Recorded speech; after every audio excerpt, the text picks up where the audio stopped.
And again, IT Matters, it's probably meetup number 5, and we're listening to Novak from Ozon with his amazing speech on different view. And please use the microphone, we need your voice for the history. Hello. Hi everyone, nice to meet you tonight. I'm happy to see all of you and thanks for coming. My name is Jan. I want to tell you something about front-end today, and I promise I'll try my best to make you learn something new tonight, even if you are not really familiar with front-end. So a little about one more thing about me. As you can see at the slide, I work at Ozon and I'm finishing my bachelor's at the Financial University this year. So I have to pass my final exams and to prove my thesis now. That's why you could probably see these bags under my eyes. My long-term plans are to move somewhere south, to live by the sea. That is why I try to improve my English and just to be able to apply for a job in an international company. And Jan, I want to ask you, what is so magical about Rostov? What brought you here? Actually, the most magical, not thing, but person sits right there in right corner of this room. Great. Yeah. So let's move further, right to our topic. It is 2021, so human beings have already been writing front-end for a long period of time. That's why we have a lot of things to write front-end, a whole bunch of instruments to do that. But today, I want to focus only on 2 of them, which are Vue and React.js. Firstly, because these are some of the most popular ones, and secondly, I have some work experience with them. According to our plan, we will start with some basics of React. Then I'll show you the same example built in Vue, and after that I'll show you the different Vue, what it actually is and why it could be useful. So when I was preparing my presentation, I realized that the best way to explain someone how does something works is just to run code on the fly and then show the result. That's why I prepared some commit line in IDE, and now I'll switch to IDE and browser and we'll run code just in time and show you the result. I hope that you see something here. Is that all right on the last rows? Can you zoom in even more? I think this is a bad idea because I have more code further. Can you turn the light theme? That one? The light theme. The light theme? Oh. Those perverts. I think I deleted this one. So, let's start. Maybe zoom in. Oh yeah. Is that bad? All right, this is Hello World in React. First of all, I want to know who of you have already has at least some experience with Vue, Angular, or React. Just raise your hand. Wow. At least, so it seems like 50-50. All right. I'll try to make my explanation clear, even for those who are not familiar with front-end, so sorry if that will be a little boring. This is Hello World, and here we can mention some new things. We can make components like classes. So this is actually an HTML tag which we return in render function. Render function is the main thing in React class syntax. So this function is called each time you want to render the page. Let's just prove that it works. All right.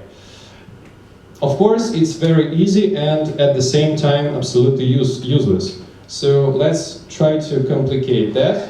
Imagine we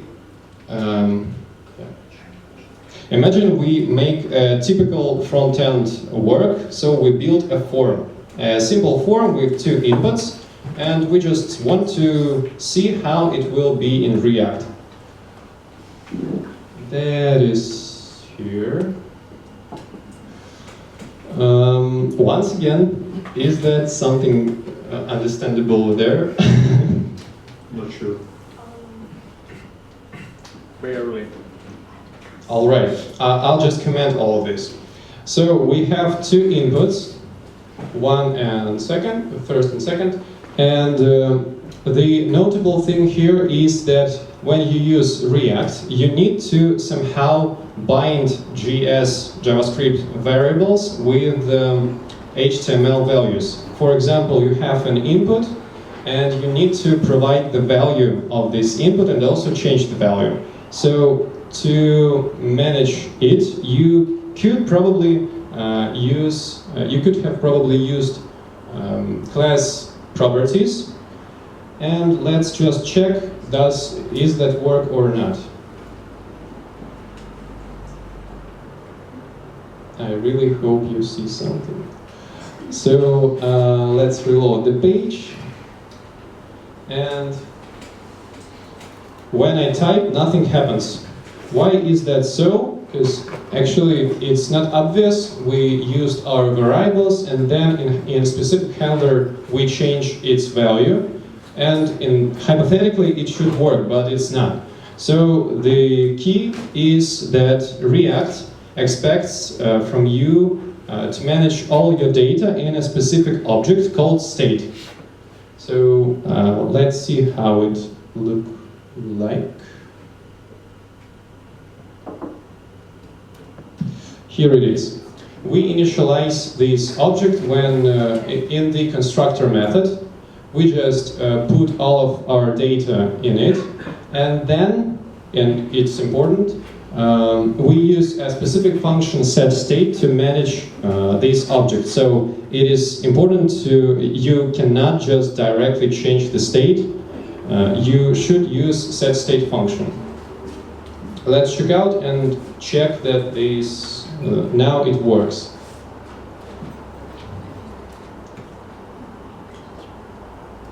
I type something and we see the result. All right. And here is an important thing. I said that we use setState to change the value of our state object, what comes from its name, of course.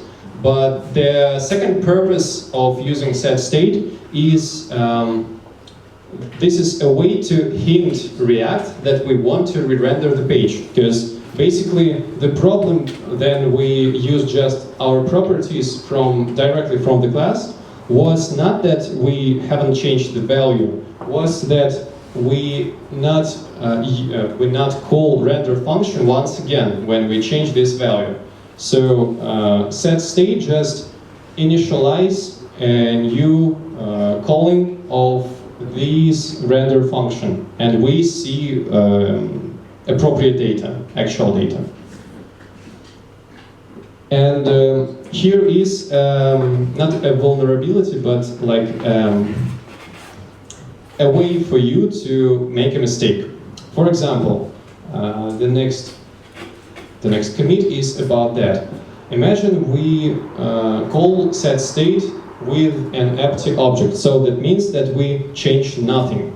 And we expect that when we change nothing, we don't re-render the page because it's obvious that it's not needed. But in React it's not like so. When I check out here, you will see. Let's open the console, and then each time I type something, you see that render function is called with the new state. But even then I click render button, we call setState with an empty state, so we don't change anything, but it calls render function once again. So this is a type of redundant and useless rendering. And of course, React provides you a way to avoid that.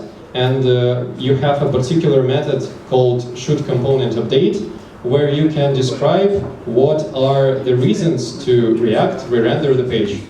But it looks like it should be like built in. So this is the first quirk which I found, and let's move further. I think that those of you who are familiar with front-end know something about props, but for those who are not, I'll tell that it is a common practice in front-end when you want to provide some data from the top level to the bottom, and to make, for example, you want to provide some data from this level to this level, where we use not just div and form HTML text, but imagine that these are real components. So, for example, it could look like so. We need to add a new level, of course, because I mentioned that we always provide something from the top to the bottom. And here it is. We make our new component root, where we wrap our app component and provide a test property here. And here in app component we can further catch this test property. Let's see the changes in app component. Changes are like so. We just use a specific object props, which contains everything that you provided to your component from the top. And let's check this out in browser.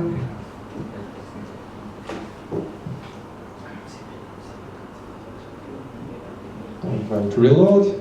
And we see test prop equal. This is also easy, but as well useless. So let's imagine we want to, for example, change this value when we click the button. So it's a piece of sense in our example. The problem is that you cannot just change this prop object directly. So you cannot just say this props dot test prop is equal to 1, 2, 3. Just because this object is as state read only, so you cannot change it directly, you cannot mutate that. You should provide to your component the logic of changing the props as well from the very same place where you provide these props. So less talking, more moving. Just show you the code. Oh, that's a spoiler. Here it is. We add a new property which is called change test prop, and we expect to call that when we need to change this first property. All right, what do we do in our app component is just calling this property in a specific handler of bottom element. All right, let's see it in browser.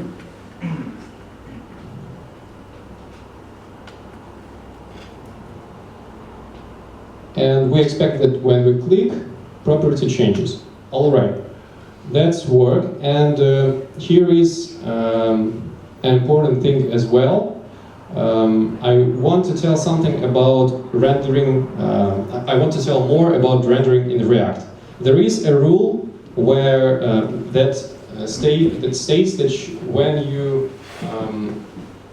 you call this render function, the render function of your parent, each time you call the render function of your parent, every child component is rendered as well, and that could lead to some redundant renders one more time. For example, to show you that, I made some console logs here.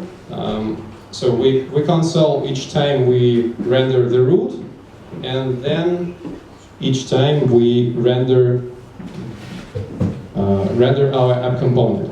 So let's click let's try to change the input value. We see that app component re-renders, so our bottom level re-renders, that's all right. But when I try to click this button, I see that both are rendered, root and app. So the problem here is that if I just delete this, and what remains? We just have a handler which changes your property, but you don't use that at all. And we expect that in this situation you will not render the child component because it's just not needed. Let's see. And actually this is not like so. So we see once again both renders. Alright, that's enough with React for now. What do we have now? At least two problems. When we call setState, we have render, and when we render our parent, we render every child as well.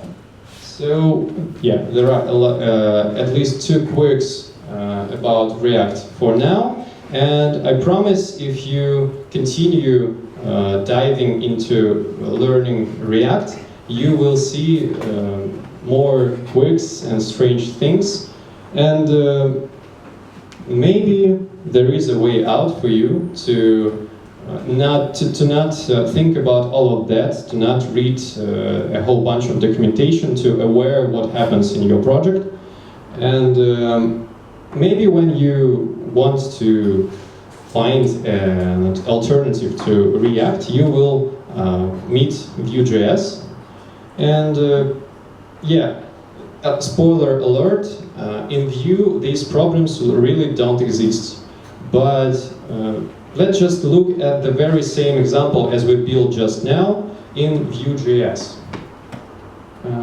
Here it is. So this is our parent component, and I don't see the cursor, sorry. Oh, alright.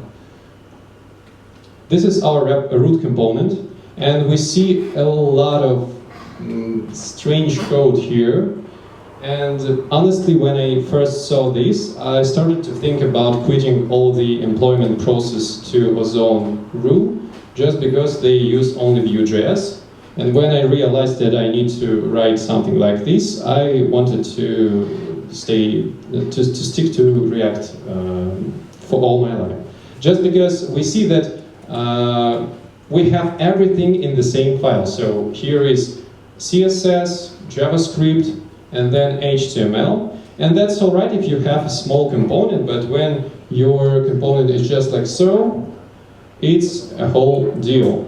So it's not really intuitive, and for those who are familiar with React, it could be almost threatening and scary. And that would have been great if we had something like a mixture between one and another. For example, we want to pick React syntax and all of Vue advantages. So we want to use Vue, but like React. And here comes the different Vue. This is the way of writing Vue.js, but in class syntax. So it's actually called Vue class component. And here it is. I'm sorry. Here is our root component, and actually if you are drunk or maybe not deep into topic, you could probably think that this is React, just because it's really like React too much. But what can I mention to start with is that we don't see any strange state or data or whatever else objects. It is allowed to use directly class properties to do the very same things as we done before. And what's next? It is so because of such a concept, which is reactivity. So the whole Vue framework is based on reactivity. What it actually is, let's just print our not print, but console our component and see what we have. Oh, of course, we should switch to other location. So I have running server here, and this is the very same form, but just with other styles. And when I click here, we see our component, and what is here? The most important is test prop. This is our property from right here, but you see a lot of things, of course, and the second important thing is these getters and setters. So you see get test prop and set test prop.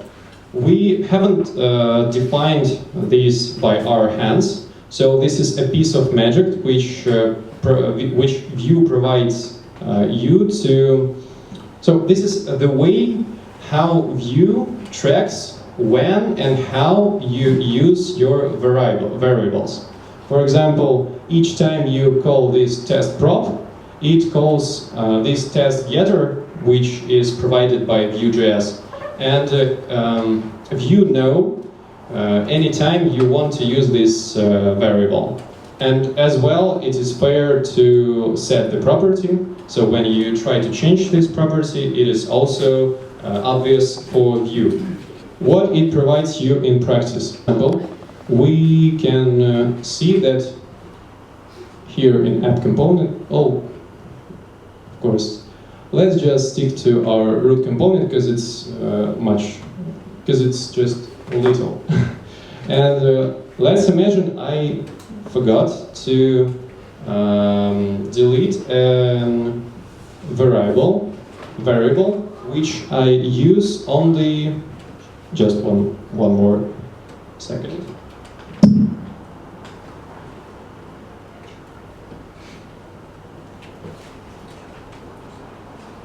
So, for example, we write handler to re-render our page. How we did that in React when we saw redundant rendering with set state. For example, test.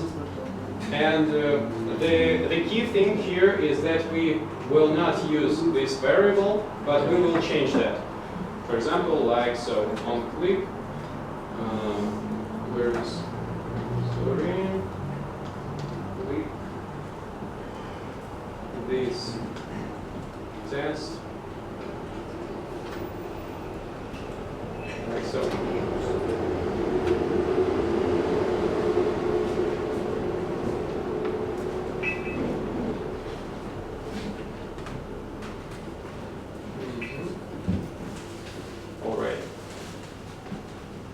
And in React, if you do something like that, you have redundant re-rendering while clicking this button.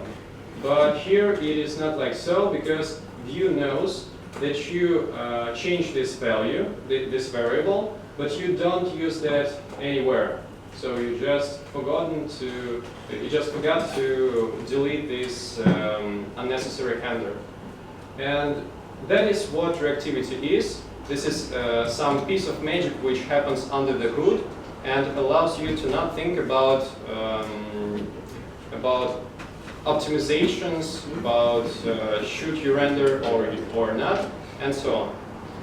And here's the thing: you have React-like syntax. You have many advantages of Vue, which I just not mentioned before. And maybe that is enough to give Vue a try. That's all of me. Thank you very much, and I hope that was at least a little bit useful. Yeah, thank you. Thank you so much. I wish I had more chances to interrupt you, but unfortunately my expertise in this area is not good enough. I have to say again, I'm a project manager. So would you say that somehow Vue is superior to React? Well, I'm not starting any holy war here, but anyway. No, actually the main advantage of Vue is that it is really easier than React. If you just start your front-end path it is easier way to make your first baby steps. And when you have both, Vue, like how easy it is Vue and how it is comfortable to write in React syntax, that's that allows you to learn faster and better. And is it worth the time and money, I mean, rewriting your code from React to Vue? Actually, the whole our company does that, so I hope so. Yeah, yeah, but you have shareholders' money, you know, the company. Yeah. So, any questions? Hopefully, anyone? Russian можно? Давай. You can. Давай. Скажите, пожалуйста, вот Vue и React сравнивать, вам не кажется, это немножко разные технологии, потому что React надо все с Angular сравнивать, потому что Vue немножко в другой весовой категории находится. Yeah, but you are supposed to answer in English, you know? All right. So actually, the main goal of presentation was not to compare them. It was just to show that you still can write Vue, but like in React, and it has its own advantages because it's easier just to understand and use. And of course, they use different approaches. So I mentioned that it's not equal mechanism of rendering in React and Vue, but it just just like a first step. I think this could be better than React. Great. Anyone else? Yeah. Yeah, I have a question. You told a lot about redundant rendering. Is it a real problem? I mean, client devices quite powerful. So, Yeah. so let provide them jobs and let them work. Actually, this is the very same as when you pass your interview in Yandex, and they want you to make this not like n in squared n, but or n, and you just ask why is that necessary. So yeah, really, you will not have a great downgrade because of redundant re-rendering, but it is a possible way for you to make a mistake. So Vue is just simpler in this sphere. Okay. Anyone else? Any questions? Yes. Is here something in Vue, like in React, like virtual DOM for optimization or manipulations is done with nodes directly? Yeah, I haven't mentioned about virtual DOM just because it's a whole deal. And about this redundant re-rendering, actually it doesn't re-renders the real DOM object just because React tracks the difference between its own virtual DOM and a real DOM object, and if it sees that there is no difference, it does not re-render the page really like really. But in Vue, yeah, there is a similar virtual DOM, but it just works kind of different. Just because here we have reactivity and completely another approach. And the gentleman, the question? What if the test property you used is not like string, but the object with about 10 levels of deepness? I see, yeah. Your question is just about how to manage objects when you have objects not like strings or yeah. So it is also included in Vue. So it subscribes even to the object properties if you add them initially. So isn't it a huge overhead? I mean, if object is big enough, you will have maybe dozens or hundreds of subscriptions, and if you just update it without yeah, I understand. So when you add the property, it is also allowed to make Vue subscribe to the property. You just need to rebuild the whole object. So not just to add like object.a equal 1, 2, 3, but you need to rewrite the whole object initially. Persistence. Yeah, like in Redux, when you rebuild your store, if you know Redux. Great. Anyone else? Oh, yeah, thank you so much. We have this traditional shaking hands before you leave. Yeah. And Jenna will take a picture of us.